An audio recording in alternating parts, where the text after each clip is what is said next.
do I age well? It's something I often ponder on. My name's Rosaria Barreto, and I want to find out what it takes to live a healthy and happy life as we age. I'm a clinical exercise specialist, and for the past 5 years, I've worked with nearly 1,000 older adults, and as a result, have had the chance to talk to a diverse range of happy and healthy, and not so happy and healthy people in their 70s, 80s, and 90s. And I want to know what it takes to be able to look back and confidently say, I lived an amazing life. Why not join me on this exploration on what it takes to live happily and healthily and learn how to age well? Hi everyone, so today's podcast episode is about exercise styles, what types of exercise we can do, how it impacts us on an immediate level to how it affects us in later life, and examples. So the reason that exercise is so important, and we all know it's important, but I want to really delve into why it's important, is because overall it manages and monitors our health and well-being. And that is such a vague term. So yeah, exercise, great for health and well-being, but what does it actually do? Well, it impacts us in various aspects of our physical and mental health. So, for example, exercise can strengthen our heart and improve circulation. And if we've got a strong heart and our circulation is healthy, we're encouraging better blood flow, we're able to breathe better, we're able to function better, we are able to regulate our internal bodily processes much better. And by doing this, it really reduces the risk of things like heart disease and also helps us to manage conditions like high blood pressure. There are also areas of fitness where we look at, for example, weight management, where regular exercise helps control body weight. So there's this whole concept of burning calories and increasing our metabolism. And the reason that burning calories is so important is because we need calories to basically fuel our body, to fuel every single thing that our body does. We need energy. And to be able to do that, we have to eat food, we have to eat calories, but we only need a certain amount of energy based on our lifestyle. So for example, if you're an athlete, you're going to be eating or consuming a lot of energy compared to a sedentary person who probably won't need as many calories as an athlete, very likely. And by doing this, you are maintaining your correct individual body weight. And I think body weight has become a really, really negative, or there's a lot of negative connotations around body weight. And from a scientific basis, managing our body weight is so important. And I'm not talking about from an aesthetic point of view, I am just talking about a health point of view. And what I also mentioned was increasing our metabolism. And basically, when it comes to talking about metabolism, it's how fast, or if not necessarily fast, but how efficient our body is functioning internally. So are we producing hormones in a efficient way? Are we ensuring that we're utilizing energy in an efficient way? Are we making sure that our body is absorbing nutrients in an efficient way? So this is why it's so important for us as individuals to focus on body weight management and exercise from a calorie perspective. So when we're talking about our metabolism, it's basically a set of chemical processes that happen within our body. And without going into too much science, because I think it's really, I do think the science bit is important, but we want to talk about this in a way that is really digestible. But fundamentally, it's an aspect of life that plays a crucial role in various physiological functions. So there is a huge list of the ways that our metabolism work. So you've got catabolism. So that's the process which involves breaking down larger molecules into smaller ones. You've got anabolism, which is the process involving the synthesis of larger molecules from smaller ones. You've got your metabolic rate, which is our most familiar area of metabolism, which is the rate at which the body expends energy, which is usually measured in calories. And then you've also got the way that this is kind of categorized. So you've got your basal metabolic rate, your BMR, if anyone remembers GCSE PE. And that just represents the energy expended at the body's rest. So when we're basically not doing anything, just maintaining our basic physiological functions like breathing, blood circulation, and cell production. And then you've got your total daily energy expenditure, which includes energy expended in daily activities like when you're going to the gym, and the thermic effect of food and different things like that. And there are various factors that affect our metabolism. It's not an easy word. So age is a really, really key area, especially when we're talking about how we age well. So this tends to decrease as we age. Our metabolism slows down essentially as we age. And that basically comes down to that decrease in muscle mass and our hormones. Men and women have are affected differently. And because obviously men have a higher muscle mass, theirs is they technically, not in all cases, but kind of to summarize it, they have a higher metabolism than women. And then you've also got things like body composition, genetics, hormones, level of physical activity that you're doing during the day, and your diet that will all impact a person's metabolism. And then we've got things like muscle and bone health and how exercise really impacts our muscle and bone health. And I think as we age, this becomes a lot more prevalent and a lot more important for us. So you hear of things like osteopenia, osteoporosis, other illnesses that really impact movement ability and mobility. And an example of that would be, for example, the level of strength training that we're doing or the level of impact training that we're doing. And that will either promote or kind of reduce the level of muscle mass or bone density. And then we're going to move, and then we've got kind of like the obvious one where it comes to mental health. And like we always say, like, oh, it's so good for us. I always feel fantastic after I've done exercise. Maybe getting to the gym or getting to an exercise class or doing a sport, getting there is hard, but once you've done it, you do naturally feel fantastic. And this just comes down to those good old things we call endorphins, which are basically neurotransmitters that improve our mood and reduce our stress levels. And as a result, having those hormones buzzing about, we alleviate the symptoms of depression and anxiety and improve our brain functioning, basically.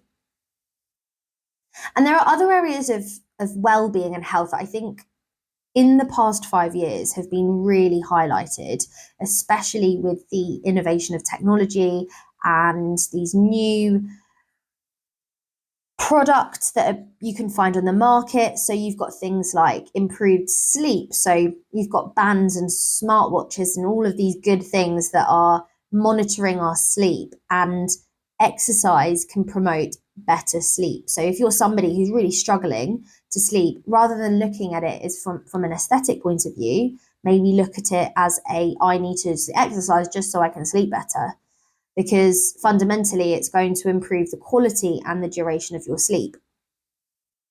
You've also got other things. So something that I personally experience is like enhanced immune system and how exercise can impact that. And I'm not saying that it's always positive. So I know I've always been, from a very young age, a very healthy person, never catching any colds, never catching any illnesses. And I put that down to the fact that I've been so active throughout my life. However, there is some such thing as kind of a physical burnout where your body is so worked that even doing exercise is bad for you because your immune system needs to focus on healing or tackling whatever it is that you're going through. And if you're exercising, your body is conflicted because it's like, like I need to repair these muscles, but I also need to fight off these bad germs and different things like that. And that's why it's so important to monitor your immune system and use physical activity to optimize it, but also know when too much is too much.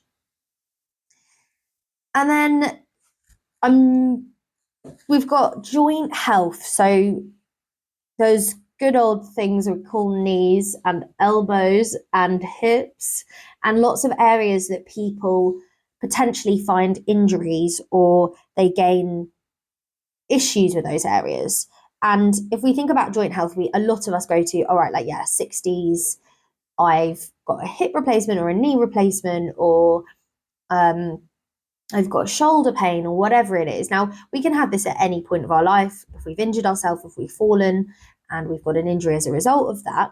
But if we are not looking after our joints over a prolonged period of time, then fundamentally our joint health is not going to be at a good level, or it's not going to be good enough to look after us or do its job when we reach our 80s.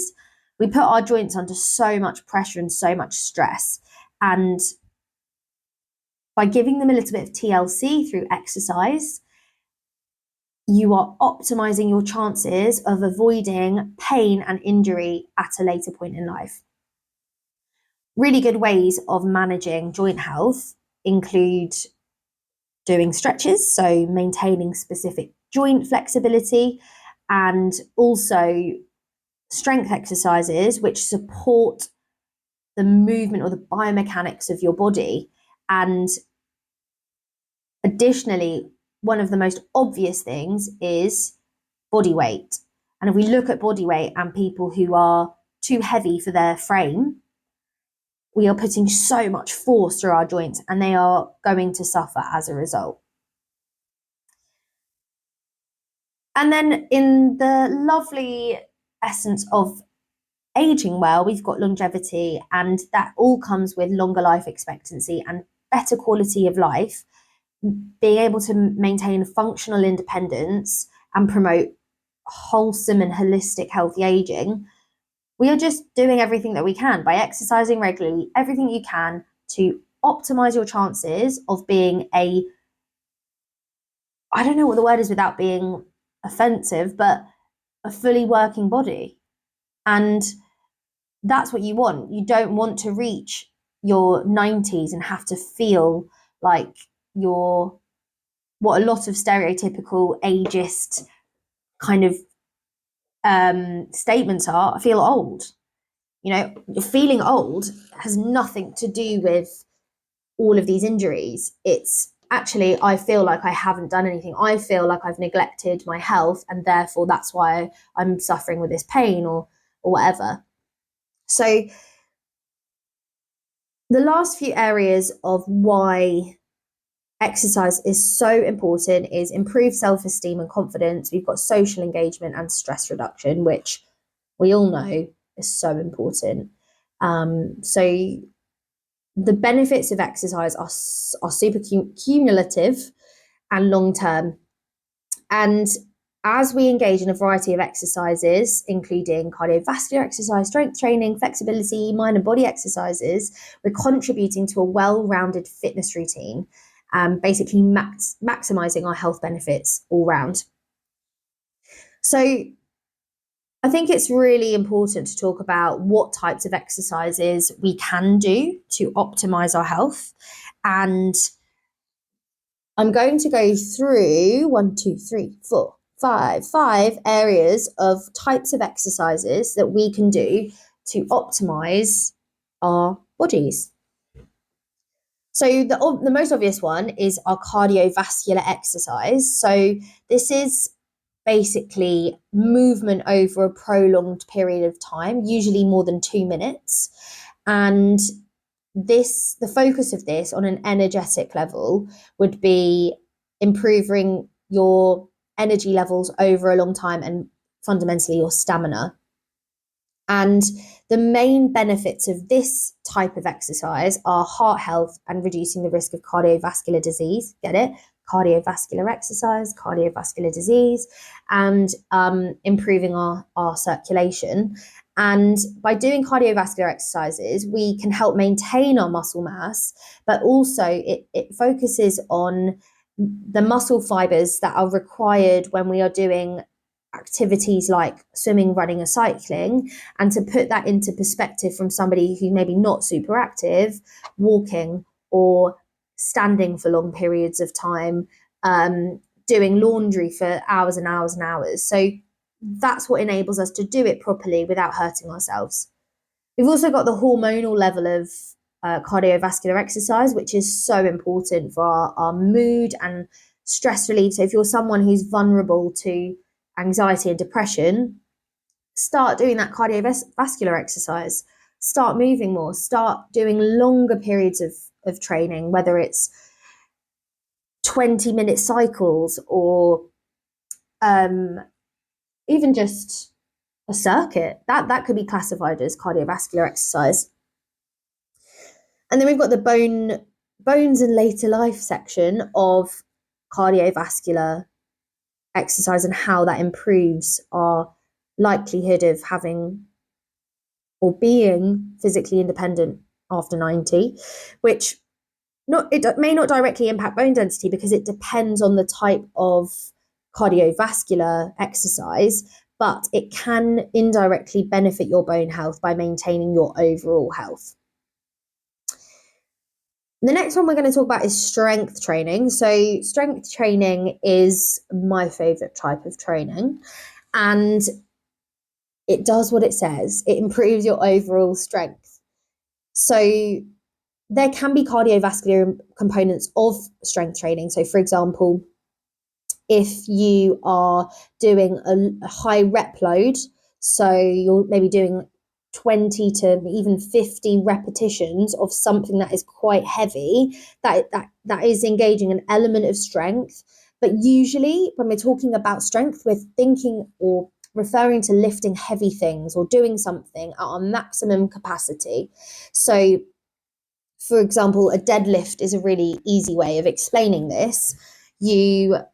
Let's say you can lift a maximum of 100 kilos in a deadlift, and you are aiming to do that 1 or 2 or 3 times, you are improving and developing your strength.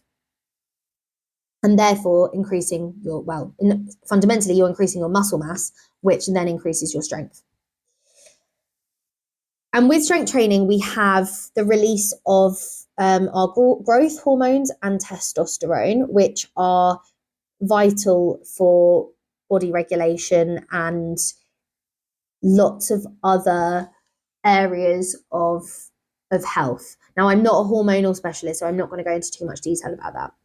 And then we've got helps maintain our bone density and reduce the risk of osteoporosis in later life. So by improving your strength, you are supporting your joints and you're reducing the risk of developing a variety of health conditions that we see in many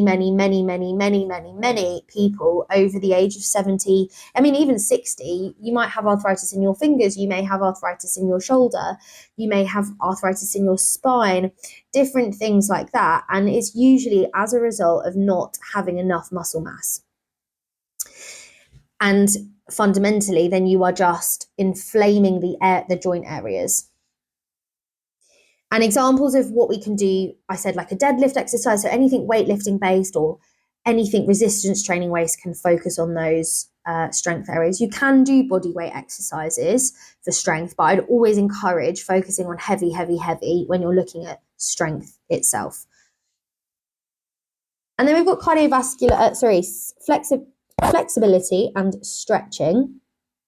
So number 3 of my list is looking at how flexibility can reduce feelings of stiffness. So from a daily life perspective, that is so important for just feeling well. You know, you get off the sofa and you're just like creaky, stiff. You don't feel good about yourself. And that can make or break someone. So that can just massively change your mood. It can change your ability to do certain activities. And who wants that? Who wants to feel like they have self-inflicted body stiffness and therefore can't go and see their mates because they feel like they can't walk properly? No one. And then we've got how it impacts us from a muscular level, and that is so important. We never really, I mean, some people do, great if you do, but I'm always so forgetful when it comes to how important flexibility is for my muscular strength. So by working on our flexibility and our mobility, we are naturally improving the range of motion, and that reduces the risk of injury because we have really supple, healthy muscles that are working properly, and as a result they feel comfortable and mobile enough to grow and get stronger and lift heavier things and do things that really overexert themselves. And this can really impact the size of our muscles, our flexibility. If we're really stiffened, we've got inflamed areas of our body where your body is overworked. Maybe you've got very limited blood flow in a certain area. If you've got, usually that comes with stiffness. So for example, our necks, if we're overusing our neck in an improper way, we develop this stiffness. And maybe because we're stiff, we're not getting the blood flow to that area. And as a result, we're not getting all of those good nutrients that can heal the area, that can promote optimization. And fundamentally, by doing things like yoga, Pilates, static stretching, so I think a good note to point out here is there's different types of stretching. And you've got static stretching, which basically means you're holding a stretch for a prolonged period of time, whereas dynamic stretching is light dynamic movements. So kind of like a body rotation where you just rotate your body side to side. That would be a dynamic stretch. And a static stretch could be reaching up above your head and holding that there for 30 seconds to a minute. And this really improves the level of relaxation that we can achieve and reduces our stress hormones. And I don't know if you've ever done yoga before, but I feel flipping fantastic after I've done a yoga session. I wish I could do it twice a week, but because of my schedule, I find it really hard to do my weight stuff and my cardiovascular stuff and my yoga stuff. It is something I need to get better at, and I'm hoping that when I am a multi-millionaire, I can take some time off work and to basically focus on my physical health better. And so this is so important for aging, because when it gets to flexibility and mobility, this is going to affect our posture and age-related stiffness. So by neglecting our flexibility and our movement, we are not promoting the best version of your musculoskeletal self. That was very wordy. So a really good example is of how people say, I've shrunk in my later life, I've shrunk. And probably you have shrunk because you haven't been doing things to promote the correct posture. Your spine is not sitting correctly, and as a result, it's your vertebrae have moved out of position in a way that makes your head lower down to the ground, closer to the ground. And from a day-to-day perspective, if we are struggling with posture, we may lose our confidence, we may really feel impacted from a basic activity perspective, like getting in a car, getting off the sofa. If we don't have the ability to move the way that we are made to move, the negative side effects will come. They will. Okay, we've got two more. We've got high intensity interval training, HIIT, and we've also got our mind body exercises. So with HIIT, fundamentally that is just 40 seconds of work and 20 seconds of rest, and it's quick intense bursts of energy or quick intense burst of exercise. And this can improve both cardiovascular and strength fitness efficiently, but with a heavy focus on the cardiovascular and muscular endurance. So not necessarily that strong muscle growth element, but developing those muscle fibers that enable you to move for prolonged periods of time. And as a result, this boosts our metabolism. Great. Everything links together. So it boosts our metabolism and improves our insulin sensitivity. I'm not going to talk about insulin sensitivity today, but you can look it up. And when we get to our 70s and 80s, basically, again, I'm reiterating the same thing, but it's so important to kind of focus on that, the fact that we're helping maintain our bone density to improve our posture, to improve the likelihood of recovering from a fall, to enable us to support ourselves. And if you have poor bone health, it's very common for you to develop other health conditions because your body is like, something's wrong, needs to focus on improving your health, your bone health, and then neglects other elements of your health. So examples of HIIT training would be sprints, or you can sometimes go to HIIT classes. So you may have a different station, so a circuit, and you're on one circuit for 40 seconds and then you're resting for 20 seconds and you go through that whole process. And mind body exercises. So mind body exercises, there's so much research going on about this. I don't know if you've ever come across somatic movement. It's something I've been learning about recently, but basically it's this concept of emotional movement. So you're exploring your emotive self by, I guess, reflecting or being more emotionally conscious whilst exercising. So, for example, there are different ways of looking at this. So you've got somatic biology, in which it refers to the cells of the body that are not involved in the production of gametes, sex cells. Somatic cells are diploids, meaning that they have two sets of chromosomes, one from each parent, and this makes up the body tissues and organs and undergoes mitosis for growth, development, and repair.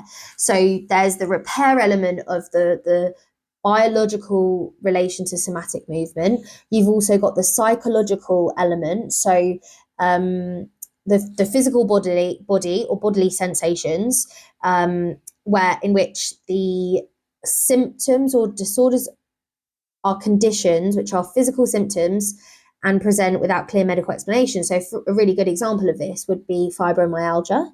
If you don't know what fibromyalgia is, there is no clear cause, but the common theme is that it occurs after severe trauma. So that could be physical trauma, that could be emotional trauma. So you could develop it after a car accident, but you could also develop it after the loss of a loved one. And the symptoms of that are pain, fatigue, and other bodily complaints, which is fundamentally related to psychological distress and emotional factors. And then you've got somatic experience or somatic therapy, which is the main area of interest in this area of research that is coming out. And you can, sometimes I get like ads on my Instagram or Facebook about try this somatic movement. I'm like, oh, looks great. But it's a somatic experience which focuses on the connection between your mind and body. And the therapies that are currently available explore how emotional and psychological issues manifest in the body. And I think that really links to somatic when it comes to biology and somatic when it comes to psychology and medicine, because it's how our physical self and our mental self are interacting with each other. And basically, we aim to address these issues, these biological issues or these psychological issues, through physical awareness and movement. And there are lots of ways to do this. And I would definitely encourage looking it up and doing your own research. I definitely like to do some somatic movement. And I think I have in the past, just unknowingly, when I've done yoga and I've come out extremely emotional, and I have obviously triggered something deeper. So, yeah. And the reason that this is so important is many older adults experience something called GAD. So that's general anxiety disorder. And that basically means that when you reach a certain age, I mean, it's not age related because you can get it at any age, but a lot of older adults are experiencing it where they're just constantly worried. I don't know if you've met anyone or you have a family member or relative that is just constantly worried about nothing. And that is a really great example of how mind-body movement can be so beneficial throughout life, but especially in later life. So it focuses on relaxation, but reducing stress, and you're doing this through movement. So if you think of lots of balance classes, so you've got Tai Chi, you've got mindful based practices, you've got Qigong, lots of different things that focus on being emotionally and socially present at the same time as moving through it. And just, it's a very energetic approach to exercise. So I hope that that's encouraged you, motivated you to really think about the types of exercises that you're doing to improve the aging process. There is a lot of information there. So maybe listen back to this a couple more times to really, really hear and understand what I'm saying. But fundamentally, there are commonly 5 types or styles of exercise. You've got cardiovascular fitness, your strength training, high intensity training, your flexibility and mobility training, and your mind-body training. And underneath all these headers, you've got cardiovascular training, which is your running, cycling, swimming, long distance types of things. You've got your strength training, weightlifting, resistance training. You've got your flexibility and mobility, so yoga. And you're achieving all of these things through specific types of exercise. And you've got your mind body, which is your somatic movements and things like Tai Chi. And then you've also got your HIIT training, which is very, very short bursts, high energy. And that's kind of like a combination of strength and cardiovascular training. So I hope that has been useful, and maybe next time you'll try something new or try a different style to help improve your well-being. My name's Rosaria Barreto, and thank you so much for listening to How to Age Well. If you've enjoyed the podcast, I'd really appreciate it if you could take a moment to leave a review. Your feedback means so much and helps others to find out about how to age well.